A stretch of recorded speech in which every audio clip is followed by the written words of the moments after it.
सुजलाम सुफलाम का अर्थ है, सुनिए, ऐसा देश जहां स्वच्छ और पर्याप्त जल हो, जहां नदियां जिंदा हो, बहती हो, जीवन देती हो। अध्यक्ष महोदय, लेकिन अब जरा यमुना का हाल देखिए। दिल्ली प्रदूषण नियंत्रण समिति की 2025 की रिपोर्ट बताती है कि यमुना के कई हिस्सों में बीओडी स्तर 127 mg पर लीटर है तक पहुंच चुका है, जबकि किसी जीवित नदी के लिए ये 3 mg पर लीटर से कम होना चाहिए। ये सिर्फ नदी का संकट नहीं है, ये किसान का संकट है। नमामि गंगे के नाम पर हजारों करोड़ रुपए खर्च हो गए, लेकिन सच्चाई ये है कि आज भी गंगा और यमुना के किनारे किसान मजबूरी में उसी जहरीली पानी से खेती कर रहा है। वही जहर अनाज में उतरता है और वही जहर किसान की जिंदगी को धीरे धीरे खत्म कर देता है। अध्यक्ष महोदय, जब पानी जहर हो जाएगा तो सुजलाम कैसे होगा? जब किसान बर्बाद होगा तो सुफलाम कैसे होगा?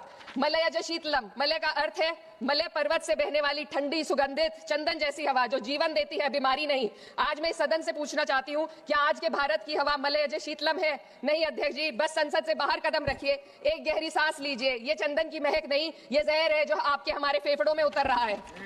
दुनिया के 20 सबसे प्रदूषित शहरों में से 13 भारत में है। दिल्ली की हवा में सांस लेना मानो रोज 20 सिगरेट पीने जैसा हो। भारत हर साल सर्दियों में जहरीली हवा के प्रकोप में घिर जाता है। अध्यक्ष महोदया, आज हमारे राष्ट्रगीत के 150 वर्ष पूरे होने पर हो रही महत्वपूर्ण चर्चा में गर्व के साथ एक भारतीय होने के नाते मैं अपने विचार रखना चाहती हूँ। सदन में इतिहास को तोड़ मरोड़ कर पेश करके फिर से मुस्लिम तुष्टीकरण के नाम पर भारतीय मुसलमानों को कटघरे में खड़े करने की कोशिश की जा रही है। लेकिन मैं सदन में बताना चाहूँगी कि हम भारतीय मुसलमान जिन्ना के आह्वान को ठुकराकर अपने इस प्यारे वतन की मिट्टी के साथ मजबूती से जुड़े रहे। हमने महात्मा गांधी, बाबा साहब डॉक्टर भीमराव अंबेडकर, रविंद्रनाथ टैगोर जी, सुभाष चंद्र बोस जी, मौलाना अबुल कलाम आजाद, अशफाक उल्लाह खां साहब के विचारों को अपनाया। हम भारतीय मुसलमान इंडियंस बाय चॉइस हैं, बाय चांस नहीं। वंदे मातरम के किन छंदों को राष्ट्रगीत के तौर पर अपनाया जाए, यह फैसला सर रविंद्रनाथ टैगोर और सुभाष चंद्र बोस जी जैसे नेताओं के परामर्श के बाद हुआ।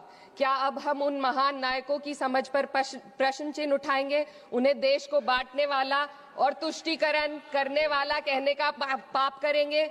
उन महान हस्तियों ने वंदे मातरम के उन छंदों को अपनाया जिन्होंने देश के हर वर्ग, हर धर्म के मानने वालों को एक सूत्र में पिरोने का काम किया। और मैं एक घटना आप लोगों के सामने रखना चाहती हूँ। वर्ष 1998 में उत्तर प्रदेश सरकार के मंत्री रविंदर शुक्ला जी ने स्कूलों में राष्ट्रगीत को गाना अनिवार्य कर दिया था, लेकिन तब के तत्कालीन प्रधानमंत्री अटल बिहारी वाजपेयी जी ने, जो उस समय लखनऊ के दौरे पर थे, उत्तर प्रदेश सरकार के इस फैसले पर नाराजगी जताई और यूपी सरकार ने राष्ट्रगीत को अनिवार्य करने वाले मंत्री को बर्खास्त कर दिया था। अब मैं सत्ता पक्ष से सवाल करना चाहूंगी,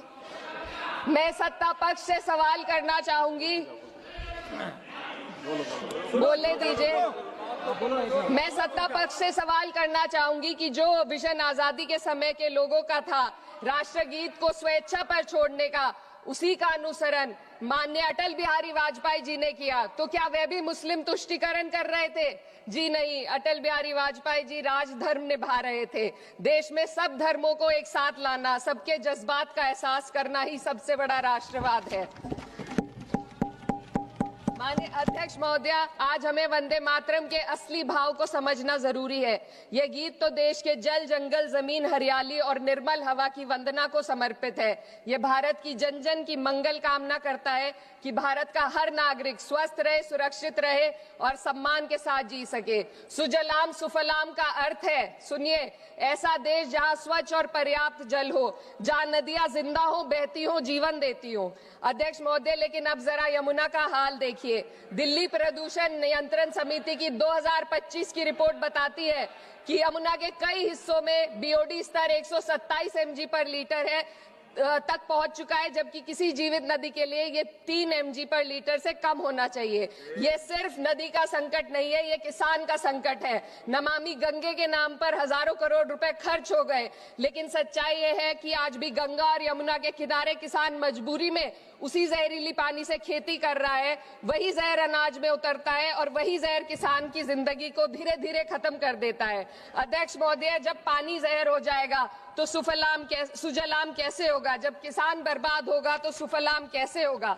मलयज शीतलम, मलय का अर्थ है मलय पर्वत से बहने वाली ठंडी सुगंधित चंदन जैसी हवा जो जीवन देती है, बीमारी नहीं। आज मैं इस सदन से पूछना चाहती हूँ, क्या आज के भारत की हवा मलय अजय शीतलम है? नहीं अध्यक्ष जी, बस संसद से बाहर कदम रखिए, एक गहरी सांस लीजिए। ये चंदन की महक नहीं, ये जहर है जो आपके हमारे फेफड़ों में उतर रहा है। दुनिया के 20 सबसे प्रदूषित शहरों में से 13 भारत में है। दिल्ली की हवा में सांस लेना मानो रोज 20 सिगरेट पीने जैसा हो। भारत हर साल सर्दियों में जहरीली हवा के प्रकोप में घिर जाता है। AQI गंभीर स्तर पर आ जाता है। ठंडी हवा का सपना अब gas chamber, ma'am 2 minutes, gas chamber की हकीकत बन चुका है। हम वो देश हैं जहां सरकार प्रकृति पर बने गीत का मान मर्दन तो करती है, पर उसी प्रकृति, जंगल, हवा, पेड़ को बचाने वाले कानूनों को धीरे धीरे खुद ही खत्म कर रही है। ये है आज के हमारे मलय अजय शीतलम की अफसोसजनक सच्चाई। अगर हम हवा को साफ नहीं कर पाए तो न सुजलाम बचेगा न सुफलाम बचेगा। माननीय अध्यक्ष महोदया, सस्य श्यामलम का अर्थ है ऐसा देश जहां उपजाऊ जमीन हो, जहां खेत फसल से भरे हो और किसान कर्ज और निराशा में न डूबा हो। आज किसान सिर्फ मौसम से नहीं लड़ रहा, वह प्रदूषण, नीतियों की बेरुखी और सिस्टम की नाइंसाफी से लड़ रहा है। एक तरफ कॉर्पोरेट के लोन माफ होते हैं, दूसरी तरफ किसान को उसकी वाजिब MSP भी नहीं मिल पाती है। आप ग्लोबल सुपर पावर बनने की बात करते हैं, लेकिन हमारी पर कैपिटा इनकम दुनिया में 136वें नंबर पर है। हम अपने छोटे पड़ोसी देश से भी पीछे हैं। हमारे लोग $2,500 तक भी नहीं कमा पा रहे एक साल में, और जिन अरबपतियों की ये रक्षा करते हैं वो इतना पैसा एक सेकंड में कमा लेते हैं। आज वंदे मातरम को बुनियाद बनाकर राजनीति की जा रही है, लेकिन जमीन पर जंगल पूंजीपतियों को सौंपी जा रही है। आदिवासियों को उनके घरों से उजाड़ा जा रहा है। मातरम में जो मात्रा माता है वे सिर्फ मातृभूमि की वंदना नहीं, वे इस धरती की हर नारी, वे इस देश की हर बेटी, हर महिला के सम्मान की बात भी करता है। लेकिन आंकड़े अगर आप देखेंगे, NCRB की हाल की रिपोर्ट के अनुसार, मैम जसवंत के अनुसार, देश में हर वर्ष लगभग 30,000 से अधिक बलात्कार हो रहे हैं। यानी एक दिन में 80 से अधिक महिलाएं यौन हिंसा का शिकार होती हैं, और ये सिर्फ दर्ज मामले हैं। जब जम्मू कश्मीर की एक बच्ची हिंसक अत्याचार का शिकार होती है, जब सत्ता से जुड़े लोगों पर आरोप लगते हैं और कार्रवाई वर्षों लटक जाती है, जब उन्नाव की पीड़िता लखनऊ के दरबार में इंसाफ को लेकर अपनी जान देने पर आमादा होती है, जब बिल्किस बानो के अपराधियों का सरकार के लोग द्वारा स्वागत किया जाता है, तो ये घटनाएं वंदे मातरम की आत्मा पर चोट पहुंचाती है। मैं अध्यक्ष महोदया बस यही कहना चाहती हूँ अपनी बात को अंत में रखते हुए कि वंदे मातरम सिर्फ अतीत की ललकार नहीं, ये वर्तमान की जिम्मेदारी है। ये आत्म मंथन की घड़ी है। यही समय है कि हम वंदे मातरम को सिर्फ नारा नहीं, नीति और जिम्मेदारी बनाए। और अपने जज्बात को मैं आलमा इकबाल साहब के तराना हिंद के साथ इस सदन में रखना चाहती हूँ कि सारे जहां से अच्छा हिंदुस्तान हमारा, हम बुलबुले हैं इसके, ये गुलसिता हमारा, मजहब नहीं सिखाता आपस में बैर रखना, हिंदी है हम, वतन है हिंदुस्तान हमारा। श्रीमती लवली आनंद।